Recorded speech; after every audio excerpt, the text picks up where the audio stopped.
Olá, estamos dando início a mais um programa Debates Le Monde Diplomatique Brasil, uma iniciativa do jornal Le Monde Diplomatique Brasil, em parceria com a TV PUC, com o canal universitário e com a TVT, a TV dos Trabalhadores. Hoje nós vamos trazer o tema da reforma agrária e dos interesses em conflito entre os movimentos sociais que têm terra e o agronegócio. Vamos tentar compreender qual é a base desse conflito e como ele pode se resolver. E se o governo atual está se posicionando em favor dos assentamentos ou não. Né? É um tema polêmico e é um tema que nós estamos tratando, inclusive, na nossa edição do jornal Le Monde Diplomatique Brasil desse mês. Eu vou mostrar para vocês a capa aqui, o agro e a devastação do Brasil. Ele está disponível, pode ser comprado a partir da consulta no nosso site, né? E estamos tratando com profundidade o tema, nas questões estruturais e nas questões mais imediatas. Para tratar desse tema aqui, nós convidamos duas pessoas que eu vou apresentar para vocês agora. Vou apresentar para vocês a Lil Durães do Rosário. Muito obrigado, Lil, de estar aqui com a gente. A Lil é formada em Engenharia Econômica, foi coordenadora do curso técnico de agropecuária, é uma liderança regional do MST na Bahia e hoje ela é direção nacional do MST. Que bom ter você aqui com a gente. Quero apresentar também o Diego Moreira. O Diego, que está aqui com a gente também, ele é liderança regional do MST no Paraná e é dirigente nacional do MST que se ocupa do setor de produção. Muito obrigado, Diego, por estar aqui com a gente também. Tá bem, prazer. Olha, primeiro quero dar os parabéns pela Quarta-feira Nacional da Reforma Agrária, que acaba de ser concluída na Água Branca, uma presença importantíssima política no cenário nacional, onde contou com a participação de muitas pessoas, lideranças da sociedade civil, ministros de Estado, mostrando a importância do MST e a relevância da sua agenda da defesa da agroecologia, da defesa da sustentabilidade, com 500 toneladas de produtos ali à disposição da população, mas com uma doação muito importante também, né, de toneladas para as pessoas que estão necessitadas de ter o seu suprimento alimentar em São Paulo. Já é uma expressão da solidariedade, já é uma expressão de uma concepção de sociedade que não pode deixar ninguém para trás. Então, eu queria dar os parabéns. Foi um ato da maior relevância, que mostra a importância do MST no Brasil, né? Mas parece que nem todos estão, assim, satisfeitos com essa visibilidade, esse avanço político e essa importância que o MST vem adquirindo ao longo dos seus 40 anos de existência, né? Então, eu queria começar perguntando para o Diego. Diego, por que o agronegócio não gosta do MST? Se ele é tão positivo na apresentação de uma agenda para o brasileiro. Primeiro, cumprimentar a todos e todas. É um prazer para nós do MST estar aqui nesse importante espaço de informação e formação. Esperamos que outros espaços de comunicação nos dê a oportunidade de levar a mensagem do MST, assim como foi na feira, né? A feira, com certeza, foi a Quarta-feira Nacional da Reforma Agrária, um evento que nos deu a oportunidade de levar a mensagem do MST, em especial aqui para a população de São Paulo. Primeiro, eu gostaria de dizer que eles estão certos, viu? O agronegócio está certo de ser contra nós, porque os nossos projetos são antagônicos, né? Eles defendem a grande propriedade, defendem e aplicam o trabalho escravo, aplicam o desmatamento, a destruição ambiental, e o nosso projeto é totalmente ao contrário. Vou dar um exemplo da feira. Nessa feira, nós trouxemos 560 toneladas de produtos.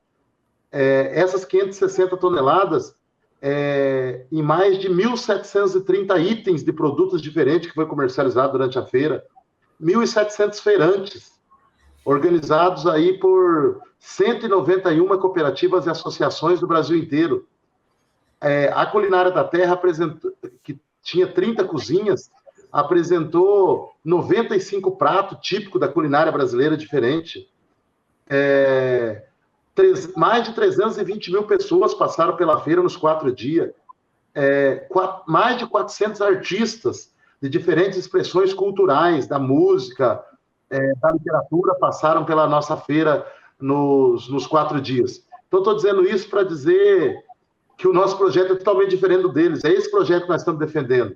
Um projeto de produção de alimento, uma sociabilidade diferente no campo, um projeto que respeita a questão ambiental, respeita as mulheres, respeita a diversidade.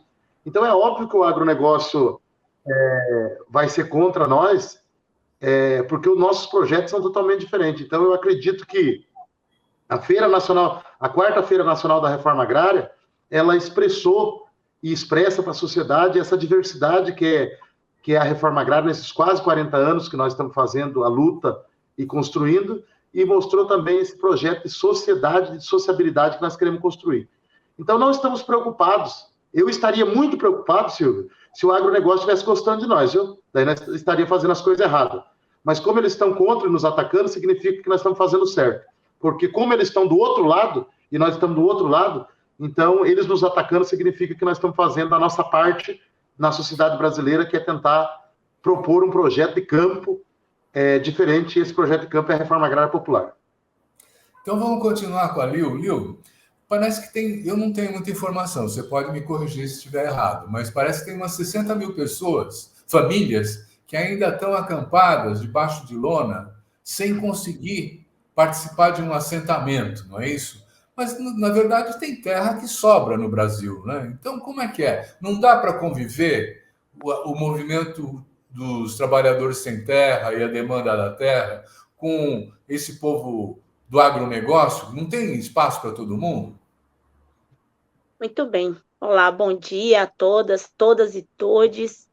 Que prazer, que bom estar aqui, porque estar aqui para falar do MST e do antagonismo entre os nossos projetos, o nosso e o do agronegócio, é fundamental para nós, porque importa a nós fazer com que as pessoas entendam por que o MST luta. E ainda ter a oportunidade de dizer por que o agronegócio não gosta de nós é fundamental. Então, são 75 mil famílias só organizadas pelo MST que ainda estão embaixo da lona preta, na luta por um pedaço de terra e por condições dignas de moradia. Então, eu gostaria de dizer que é possível todos os cidadãos conviverem em um país, em seu país, mas no formato que o modelo de desenvolvimento rural está pensado no nosso país, no formato do modelo de desenvolvimento, de concentração de renda e riqueza que o nosso país tem, não cabe todo mundo. Essa que é a dureza desse modelo que o agronegócio se beneficia. Porque nós estamos num país em que mais da metade da população ainda vive em algum grau de insegurança alimentar. E nós sabemos que este país produz comida suficiente para todo o povo brasileiro. Então, complementando o Diego, eu quero dizer que não é que o agronegócio não goste do MST. O agronegócio não gosta do povo brasileiro. O agronegócio não gosta dos pobres. O agronegócio não gosta de gente. Não gosta de gente, tanto é que não gera emprego. Tanto é que os lucros são acumulativos e eles vivem para gastar esse dinheiro fora do nosso país. Então, é verdade que o agronegócio não produz comida. E não produz comida por opção. Não é por falta de terra, não é por falta de subsídio, não é por falta de condições. Não produz porque fazem a opção de lucrar e lucrar e lucrar. Nós vimos o que aconteceu com o arroz no início da pandemia. Não é porque falta terra para plantar arroz. Infelizmente, o Estado brasileiro realmente subsidia a produção do agro. O nosso país continua, mesmo depois de 5 séculos, ainda muito baseado numa política de exportação, né, na produção de commodities. E aí nós podemos ver que é o BNDES que financia toda essa política do agro.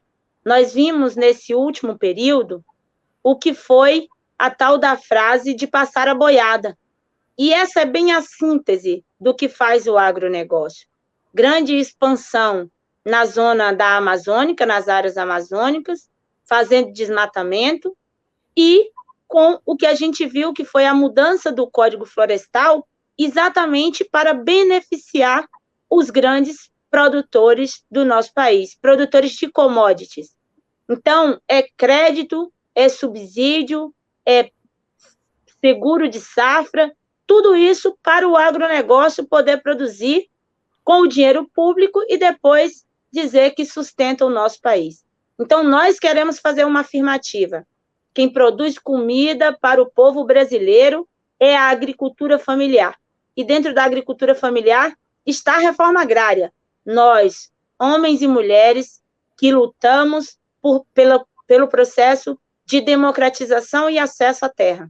Então, os subsídios que existem para o agronegócio não existem para a agricultura familiar. Não existe na mesma proporção, não existe na mesma medida. Então, o que a gente vê do Estado financiando o agro, nós poderíamos chamar de absurdo, uma vez que esse agro não produz tudo o que a sua propaganda diz. O agro está dizendo que é tech, que é top, que é tudo. O agro é mesmo, é tóxico. O agro é mesmo, é criminoso. Criminoso porque faz desmatamento, criminoso porque pulveriza com aviões agrícolas, criminoso porque não respeita a vida humana. O Brasil já vive quase uma pandemia de pessoas intoxicadas por agrotóxico. Nós sustentamos o primeiro lugar de consumidores de agrotóxico mundial.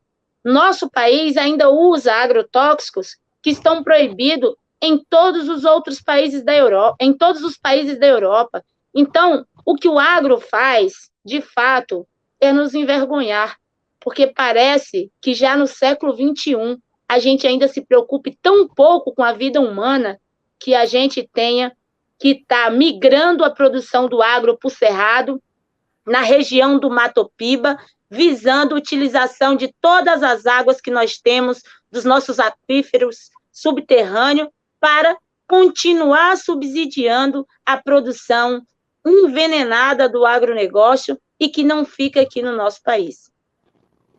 Diego, vamos falar um pouco da violência. Você caiu, mas voltou, tal. Ali o substituiu você na pergunta, né? Tudo bem. Mas olha, eu vou contar para você que na época do massacre de Eldorado dos Carajás, eu era, naquela época, presidente da Associação Brasileira de ONGs. Eu tive numa comitiva de solidariedade que foi até lá, mostrando como foi dura aquela situação, como foi letal, vamos dizer assim, a reação dos proprietários, né?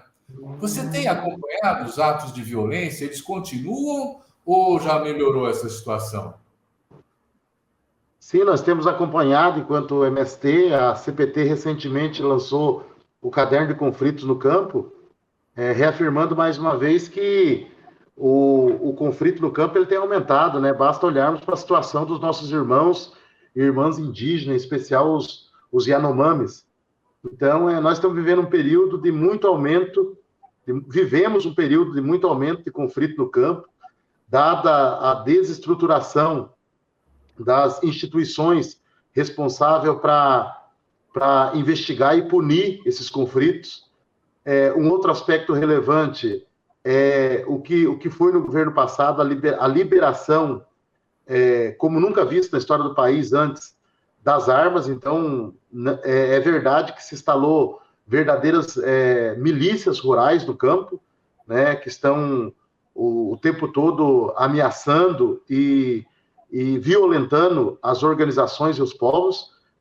Como eu já disse, olharmos para a situação dos povos quilombolas, dos faxinais, dos povos originários, dos indígenas, os nossos irmãos e irmãs tradicionais, e também do ponto de vista da luta pela reforma agrária. Então, nós estamos olhando com muita preocupação esse aumento do armamento no campo, esse aumento das milícias no campo, e além disso, esse discurso ideológico violento.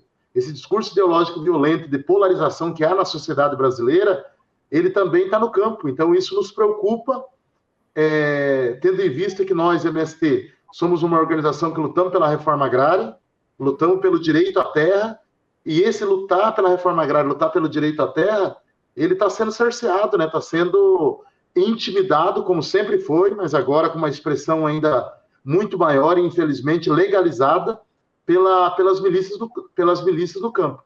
Então, nós acreditamos que é possível, sim, nós construirmos uma sinergia, construir uma unidade entre movimentos sociais que lutam pela terra, com a sociedade civil organizada e com o governo democrático do presidente Lula, o qual ajudamos a eleger para nós estabelecermos um programa nacional de reforma agrária para sairmos dessa situação de conflito, essa situação difícil.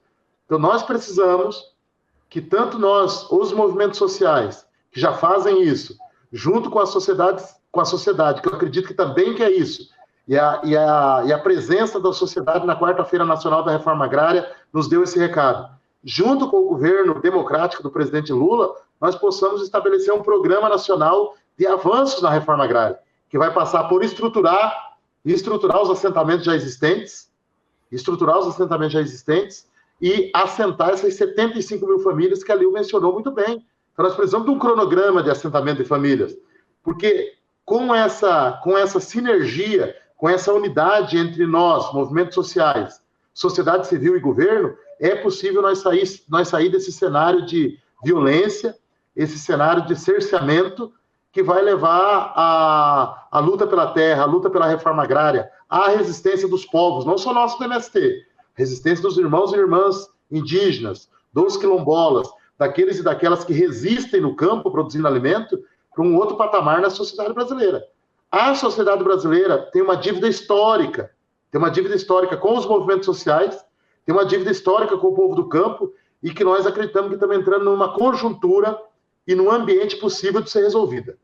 Tendo que a sociedade brasileira está construindo um entendimento da importância de ter uma reforma agrária popular, de ter uma agricultura correta, ambientalmente falando, socialmente falando, produzir alimento saudável para resolver o tema dos 33 milhões de irmãos e irmãs que passam fome todos os dias, os mais de 100 milhões que estão vivendo em segurança alimentar, e corrigir essa grande ferida histórica que é na sociedade brasileira, que é o tema da terra.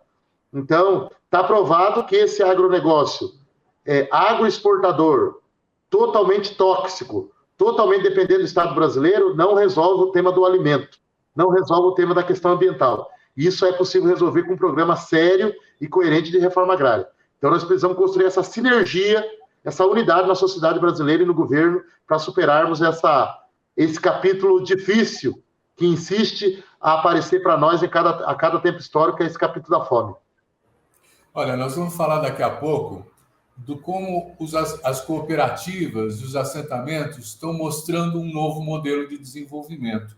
Mas antes de entrar nisso, e o Diego é da área mesmo para poder falar disso, a gente queria tratar um pouco da violência ainda. Vocês falaram das milícias rurais, vocês falaram de uma violência que está em base à disseminação das armas e tal. Mas existe uma violência institucional também, né? Por exemplo, o Congresso conservador que nós temos hoje acaba de instituir uma CPI sobre o MST, né? E possivelmente nos níveis das assembleias legislativas a gente também tenha iniciativas parecidas. Como é que vocês avaliam essa situação? Hein, Lil?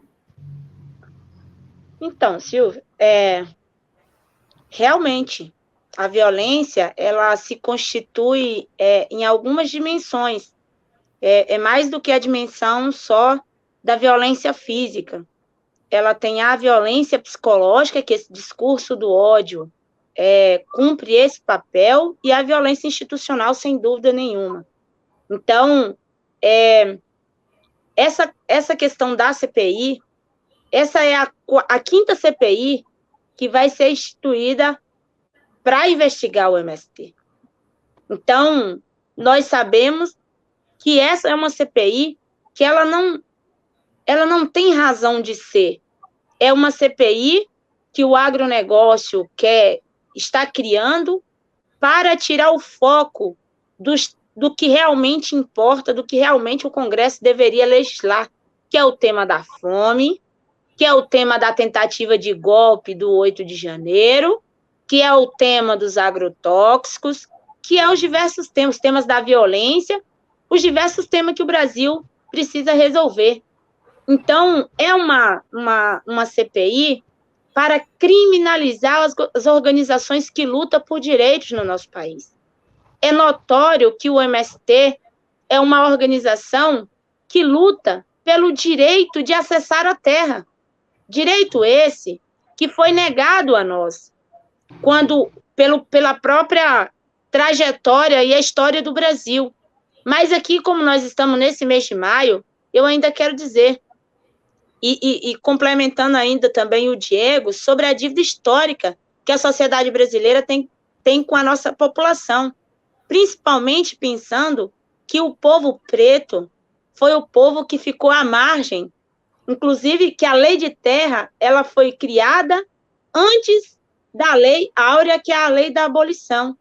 Então, essas populações, que é a população que nós temos que dizer que a fome no nosso país, ela também tem cor, ela também tem gênero, que é o povo preto, são especialmente as mulheres pretas do nosso país. Essa violência é para criminalizar, essa CPI é para criminalizar esses sujeitos. E tem diversas assembleias legislativas, tentativas que vão nessa mesma direção, que é na direção de criminalizar o MST. Mas é para criminalizar o MST como símbolo, que é para dar o exemplo. Criminaliza-se para criminalizar a luta, para criminalizar a ousadia desses sujeitos que ousam se rebelar contra a pior de todas as violências, que é a fome, que é a miséria, que é a indignidade. Muito bom. Eu vou passar para o Diego, né?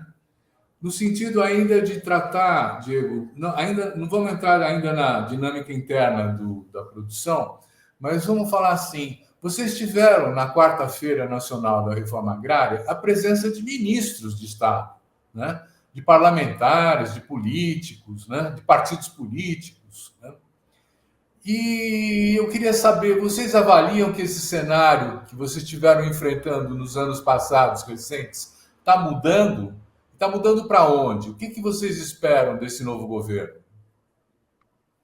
Primeiro, Silvio, nós queremos reafirmar o nosso compromisso com o governo Lula.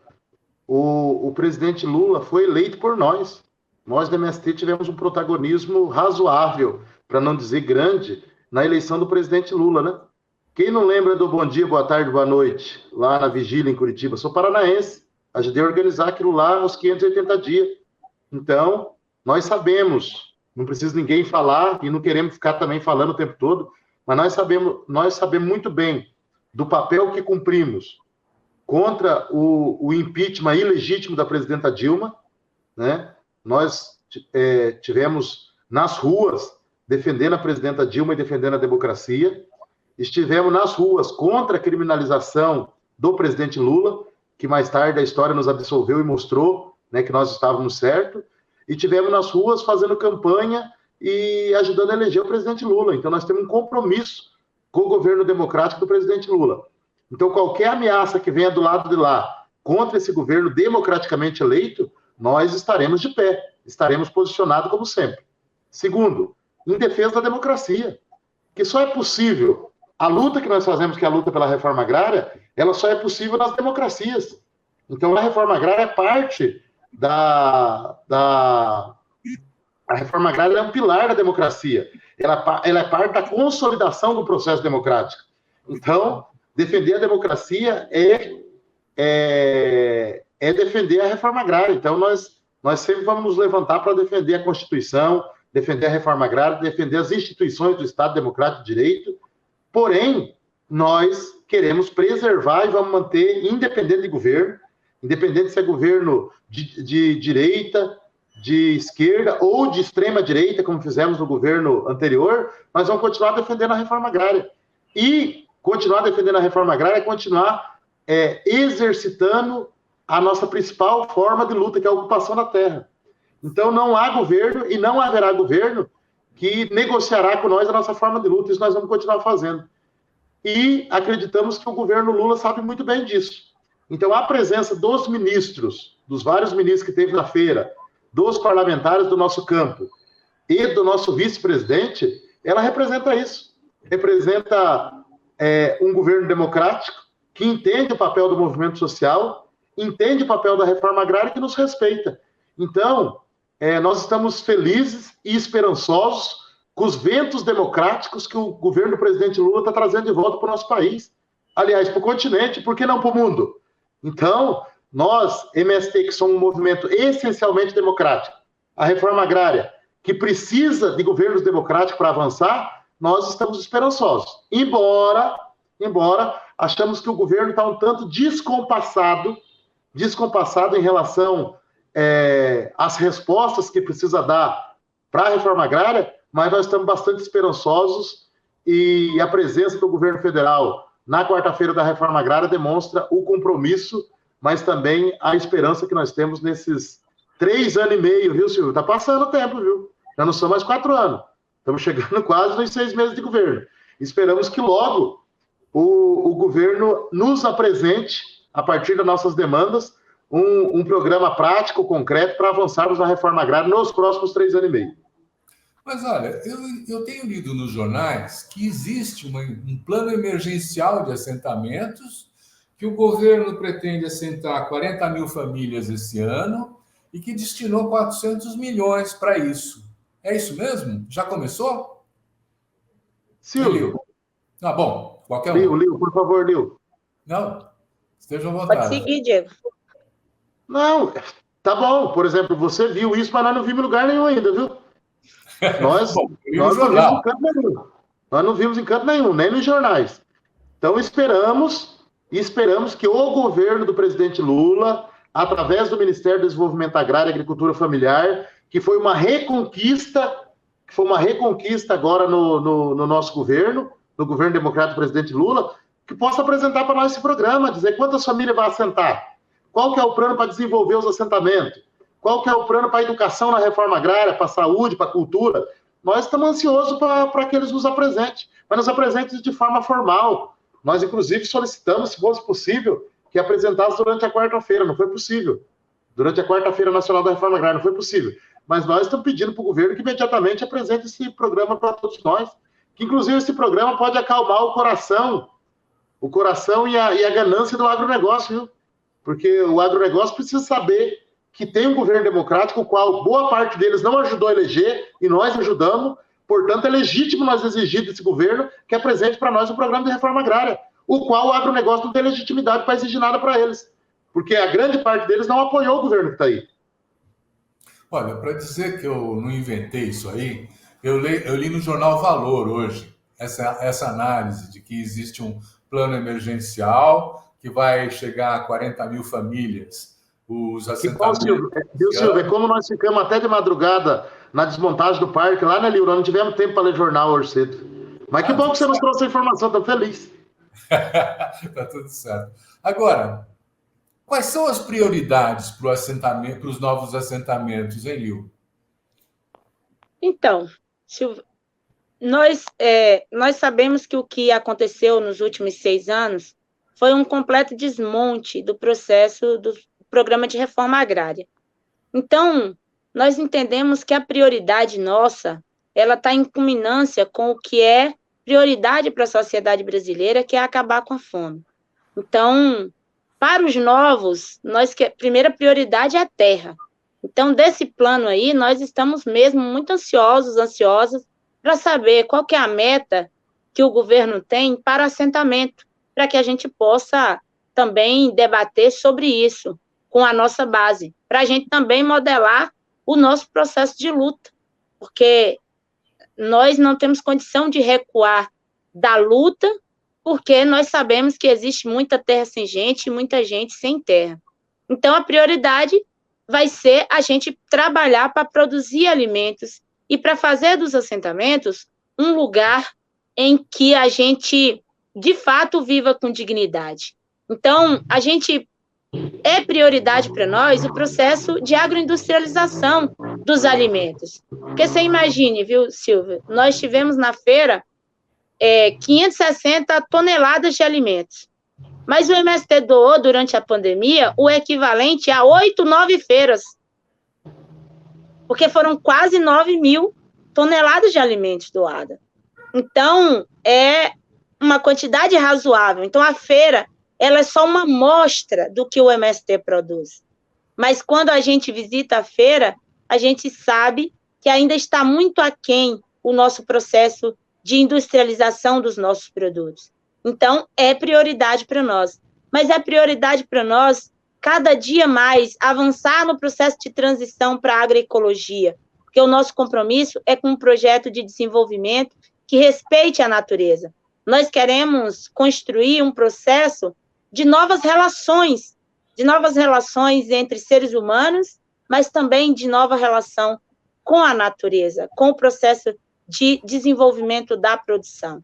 É prioridade para nós acabar com o analfabetismo. Este país tem um número exorbitante de pessoas analfabetas, e a sua grande maioria dos camponeses ainda são analfabetos. Então, para nós, é prioridade que a reforma agrária ela seja de fato efetivada, não somente com terra, mas terra, ter habitação, ter crédito, porque nós não podemos ter vergonha, Silvio, de dizer que a agricultura familiar e a reforma agrária precisa sim ser subsidiada, porque nós somos produtores de alimentos, nós temos legitimidade para dizer por que o Estado brasileiro tem que subsidiar essa produção essa que há séculos fica largada, né? Fica deixada de um lado. Então, para nós é prioridade o acesso ao crédito, a assistência técnica, porque a nossa desinformação, né, a adoção de tecnologias adaptadas para a pequena agricultura. Nós vimos, inclusive, a iniciativa do governo Lula de ir à China, de trazer propostas de implementação de fábricas de microtratores, de máquinas adaptadas, tecnologia adaptada à agricultura familiar, que nós achamos que é muito importante, porque nós somos os produtores de alimento. Então, por que não pensar tecnologias adaptadas para esses produtores de alimento, para que a nossa agricultura seja cada dia mais eficiente e sustentável na mesma medida? Nós não queremos voltar ao início da humanidade de fazer agricultura migratória para ser respeitável. Nós queremos ter uma tecnologia eficiente. E aí, na condição aqui de agrônoma, eu sei que é muito possível ter tecnologia eficiente e sustentável, tanto do ponto de vista ambiental, quanto do ponto de vista social.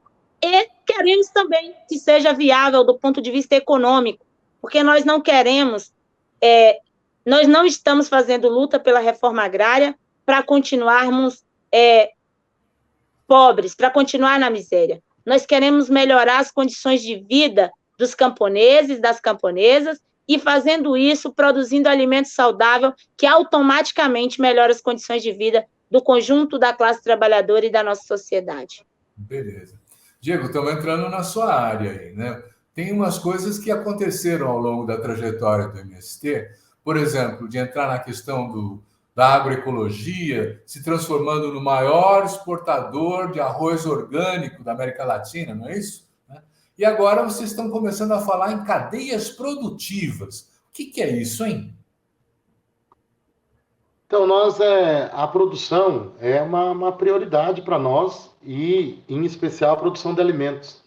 Eu falo sempre para a nossa turma que a maior prestação de contas que nós podemos fazer à sociedade brasileira por ter nos apoiado nesses 40 anos de história do MST, já que o MST não é um movimento do sem terra, é um movimento produzido pela classe trabalhadora, pela sociedade brasileira, é a produção, em especial a produção de alimento.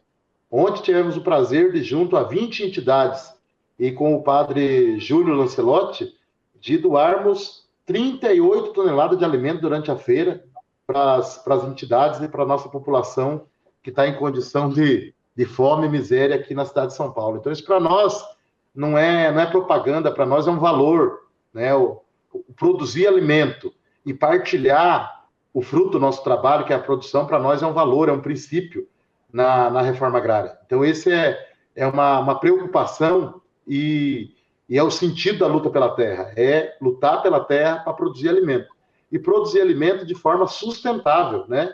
Em relação com a biodiversidade, em relação com a natureza, em relação com as diversas formas de vidas, animais e vegetais que há na natureza. Então, isso para nós é muito importante.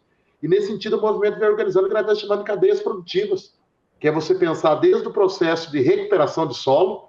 Normalmente, ao lutarmos pela reforma agrária e ao acessarmos as áreas que se transformam em assentamentos, são áreas degradadas, áreas destruídas pelas monoculturas do agro, seja pela monocultura da soja, do eucalipto, ou normalmente nós herdamos áreas degradadas. Então, você precisa se preocupar desde a recuperação do solo até o processo da comercialização, que passa pelo quê?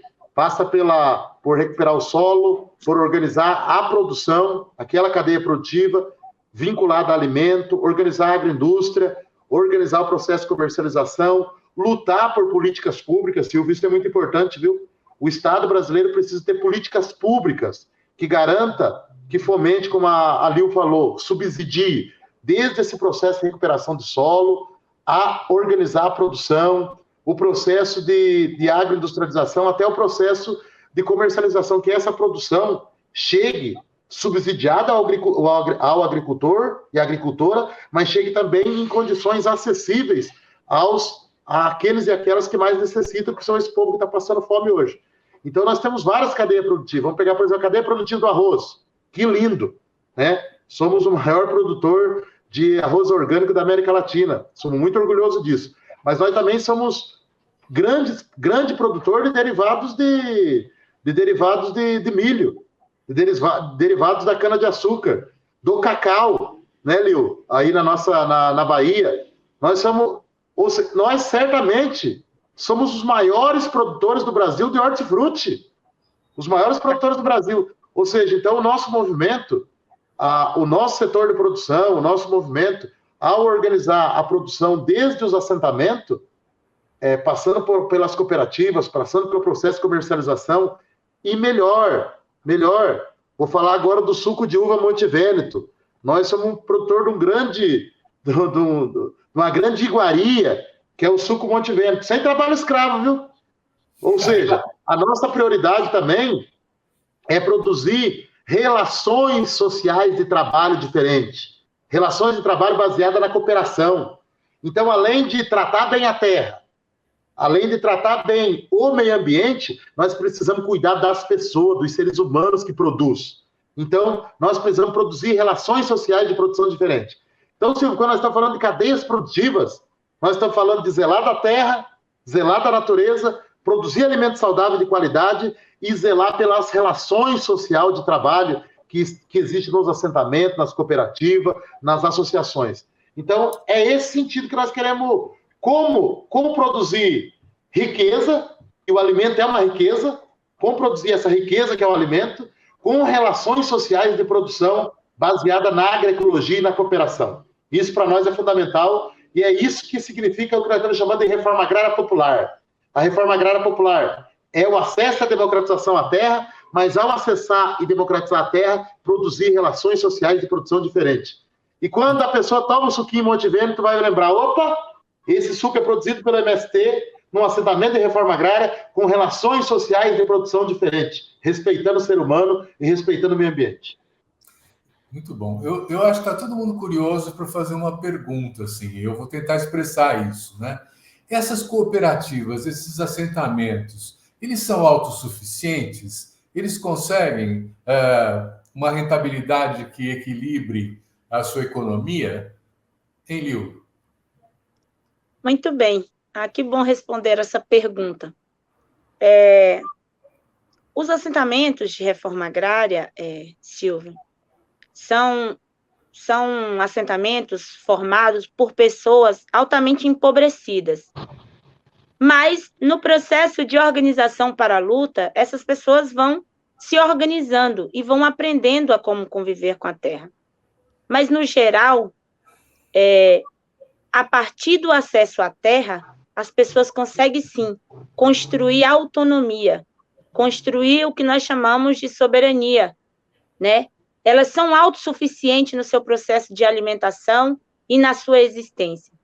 Quando o processo de reforma agrária, ele acontece como deve ser, com acesso à terra, mas também com acesso às outras políticas públicas necessárias, como o Diego já falou, que a gente herda um solo degradado, a gente herda um processo de empobrecimento que a nossa classe, que as nossas famílias já passaram, mas sim, os nossos assentamentos e muitos acampamentos são autossuficientes. Eu tive a oportunidade de, na graduação, fazer uma pesquisa, fiz uma pesquisa de um assentamento de 20 anos, chamado Assentamento Corte Grande, que fica no município de Prado, na Bahia. E aí fiz como pesquisadora, fui orientada pelo professor, já falecido, Paulo Kageyama. E nós chegamos à conclusão, depois de a gente ter investigado, a partir de um sorteio, 10% das famílias do assentamento Corte Grande, que a renda mínima retirada da terra, excluindo qualquer outra renda, naquele assentamento, era de 5,2 salários mínimos. Então, podemos sim dizer que os assentamentos de reforma agrária, eles são autossuficientes do ponto de vista da alimentação. Estou falando desse exemplo, que eu posso provar do ponto de vista da pesquisa, mas a gente pode provar quando você tem uma feira como essa nossa, com quase 2.000 feirantes, e você pode ver na cara dessas pessoas que essas pessoas são pessoas emancipadas, porque o nosso processo de luta é pela emancipação das pessoas. Esse movimento que tem mais de 580 médicos formados, que tem advogado, que tem todos os tipos de profissionais formados a partir de um processo de luta para conquistar uma educação, pode sim dizer que seus assentamentos são autossuficientes, não só com comida, mas também com conhecimento e com emancipação. Diego, qual é o tamanho do MST hoje em dia, hein? Aí é difícil mensurar, porque, como eu disse, o MST já não é mais só do Sem Terra, né? O MST é da sociedade brasileira. Mas nós somos mais de 500 mil famílias assentadas no país, presente em quase 2.000 municípios. Somos quase 200 cooperativas e associações que organizam a produção desse movimento. Mais de 2.000 escolas, em assentamentos de reforma agrária por esse país. Ou seja, nós somos um movimento enraizado, entranhado nas veias desse país e da sociedade brasileira. Então, o que eu disse ontem no momento, e vou voltar a dizer aqui, o MST nasceu fruto de uma demanda histórica da classe trabalhadora brasileira e da sociedade brasileira, que é o conflito à terra e a necessidade iminente da reforma agrária.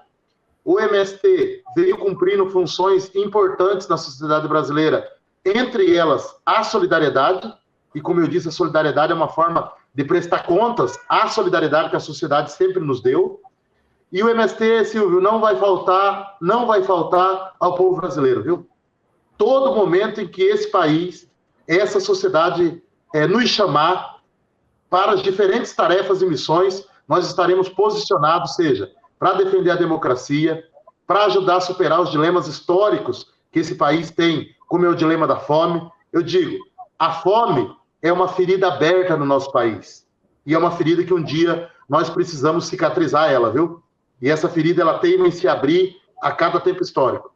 Então, nós do MST, junto ao povo brasileiro e junto com governos democráticos, que esperamos que não tenhamos mais nenhuma catástrofe fascista nesse país, nós, junto ao povo brasileiro e junto a governos democráticos, nós estamos nos propondo a ajudar a superar esse dilema, e achamos que esse pode ser a principal missão histórica do MST e da reforma agrária nesse país, que é superar o tema da fome, o tema da miséria no nosso país. Não podemos, nem um brasileiro e nem uma brasileira, nem um sem terra assentado ou acampado nesse país, pode colocar a cabeça no travesseiro e dormir sossegado, sabendo que ao lado, debaixo de uma ponte, numa marquise, tem alguém que não dormiu porque está com fome. Nós não podemos vacilar nesse sentido. A reforma agrária e a luta do MST, o nosso legado precisa ser o legado de um movimento nesse país que ajudou a superar o principal dilema que o nosso povo tem, cicatrizar a principal ferida que esse país tem, que é a ferida da fome. Então, o tamanho do MST se mensura pelas missões do MST. E podemos dizer que a principal missão do MST e da reforma agrária nesse país é ajudar a cicatrizar essa ferida que tem que ficar aberta, que é a ferida da fome. Então, essa ferida da fome, infelizmente, ela não é uma exclusividade do Brasil. Nós temos na América Latina, inclusive, vários outros países que têm essa imposição do agronegócio presente, e essa lógica é uma lógica de exclusão, que vai deixando uma parte de fora, uma parte pobre, uma parte excluída, né? E aí eu me pergunto, aliás, eu pergunto a vocês, qual é a relação do MST com esses movimentos que também têm presença nesses países limítrofes? O Via Campesina faz algum sentido para vocês? Lio, por favor. Então, a Via Campesina faz todo sentido para nós. Nós, inclusive, o MST faz parte da Via Campesina. Porque, veja, Silvio, os nossos objetivos do MST é a luta pela terra, pela reforma agrária, mas é também a luta comum pela transformação dessa sociedade numa sociedade mais justa. Então, numa sociedade que as pessoas não passam fome. Numa sociedade em que nós tenhamos equidade para a gente poder ter igualdade. Então, a relação nossa é uma relação de solidariedade, é uma relação de compromisso com todas as organizações que também estão caminhando e lutando nesse mesmo sentido. Então, o MST tem relações no processo de formação, no processo de produção, no envio de brigadas, de grupos, de jovens, de profissionais, de companheiros e companheiras para diversos países, na perspectiva de trocar experiência, de levar as nossas e também de trazer as experiências que eles estão fazendo, de se somar na luta. Então, tanto na América Latina como em outros países do mundo. Então, pensando, por exemplo, o MST tem uma brigada no Haiti, que a gente sabe que o Haiti é um país extremamente pobre, que tem sofrido muitíssimo. Entendemos, inclusive, que parte do sofrimento do Haiti é pela ousadia de seu povo de ter sido o primeiro que se recusou a viver no sistema de escravidão e paga um preço altíssimo por isso, porque, como também disse a Carolina Maria de Jesus, a fome foi inventada pelos que comem, pelos que não passam fome. Então, a gente sabe bem disso olhando para nós, mas olhando para o Haiti, ainda mais. Então, nós temos uma brigada de diversos agricultores, jovens, companheiros, agrônomos, agrônomas, no Haiti, ajudando aquele povo a melhorar suas tecnologias, ajudando e vivendo com eles, para a gente entender como a gente construir a partir da realidade deles alternativas. E aí nós vamos ter em diversos outros países. Vamos ter brigada na Venezuela, vamos ter brigadas inclusive fora da América Latina, né, em diversos países. Vamos ter brigadas na Zâmbia, em diversos países, ajudando nessa construção, entendendo o que os movimentos que fazem a luta lá estão fazendo, e nós também compartilhando aqui de nós. Então, todo sentido, a luta para melhorar a nossa sociedade, ela é internacional. Então, o internacionalismo para o MST é um valor que cada militante cultiva. Se a nossa indignação é contra a fome, se a nossa vontade é de acolhimento, ela não pode ser só pelos brasileiros, tem que ser pela pessoa humana. Muito bom.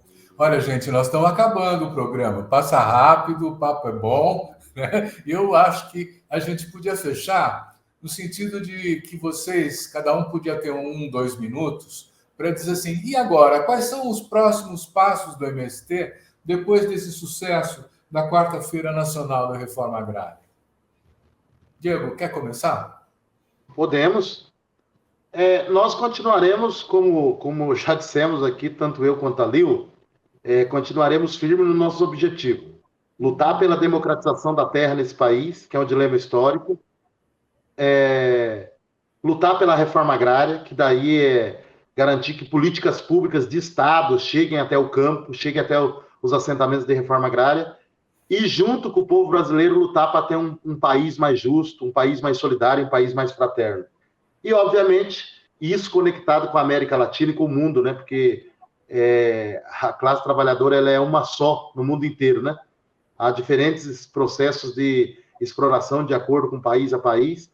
Então, passado quase 40 anos, ano que vem nós vamos comemorar os nossos 40 anos de vida do MST, nós podemos dizer que nós somos um movimento do povo brasileiro, da sociedade brasileira, e queremos, viu, Silvio, através aqui do Diplomatique Brasil, agradecer muito a solidariedade que o povo brasileiro, que a imprensa séria brasileira, a exemplo de vocês, vem tendo com nós do MST, viu? Vamos entrar na quinta CPI da nossa história, com muita altivez e com a certeza que essa CPI que o lado de lá inventou para esconder os crimes deles, esconder o desmatamento, esconder o trabalho escravo, esconder o envenenamento, nós vamos transformar essa CPI numa oportunidade do povo brasileiro conhecer ainda mais o MST, o maior produtor de arroz orgânico da América Latina, o maior produtor de hortifruti desse país e, com certeza, junto com a agricultura familiar, o maior produtor de alimento desse país. Então, nós vamos entrar na quinta CPI como alguém que vai ao banco dos réus que não deve nada, tendo a certeza que é inocente. Muito obrigado. Muito bom. Lil, suas últimas palavras aí. Quais são os próximos passos? Os próximos passos é fazer uma grande marcha. Uma grande marcha para que a gente siga cada dia mais irmanado com o conjunto daqueles e daquelas que sonha com uma vida digna para todas as pessoas. O próximo passo é continuar denunciando o agronegócio e seus crimes. Não podemos esquecer e nem deixar que o povo brasileiro esqueça, como a gente já viu indícios do que foi os financiadores da tentativa de golpe do 8 de janeiro.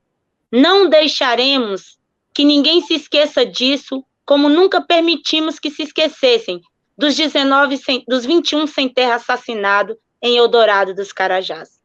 O próximo passo é continuar firme, defendendo aquilo que nós nascemos para defender, que é a dignidade humana, que é a democratização do acesso à terra, que é alimento saudável para o conjunto do povo brasileiro. O próximo passo é seguir com altivez, fazendo a luta para que todos e todas possam ler e escrever e enxergar o mundo a partir de uma nova perspectiva. O próximo passo é implementar a agroecologia como um modelo de desenvolvimento para o campo.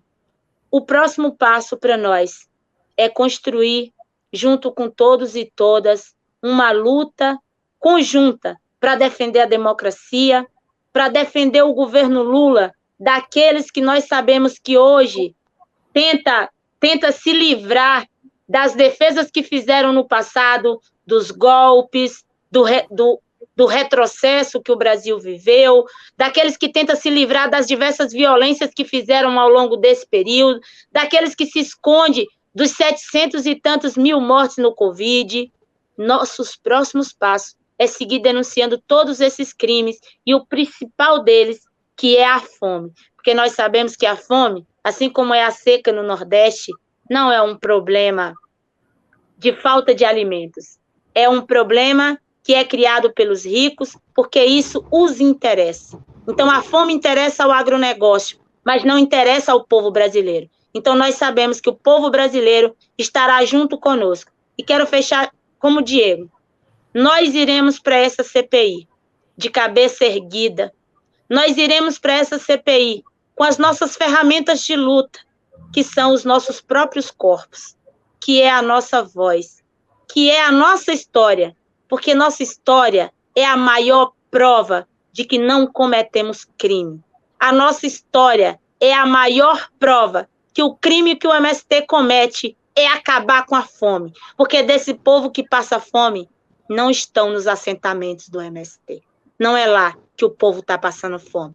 Então, se for para ser condenado pelo crime de acabar com a fome, então o MST irá, sim, para essa CPI, para dizer para o povo brasileiro, nós não cometemos crime. Reforma agrária está no artigo 184 da Constituição. Cumpra-se, então, a Constituição e nós cumpriremos o papel de alimentar o povo brasileiro. Muito obrigada a você, Silvio.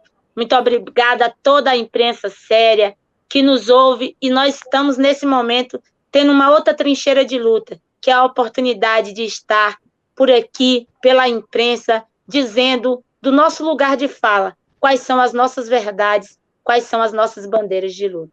Que bom estar com vocês, gente. Muito obrigada. Muito bom, eu que agradeço a Lil Durães do Rosário e ao Diego Moreira por esse excelente e esclarecedor papo, né, que nos contamina com toda a energia que vocês estão transmitindo de luta, de compromisso, né? E agradecer também a você que nos assiste, dizendo semana que vem tem mais. Obrigado.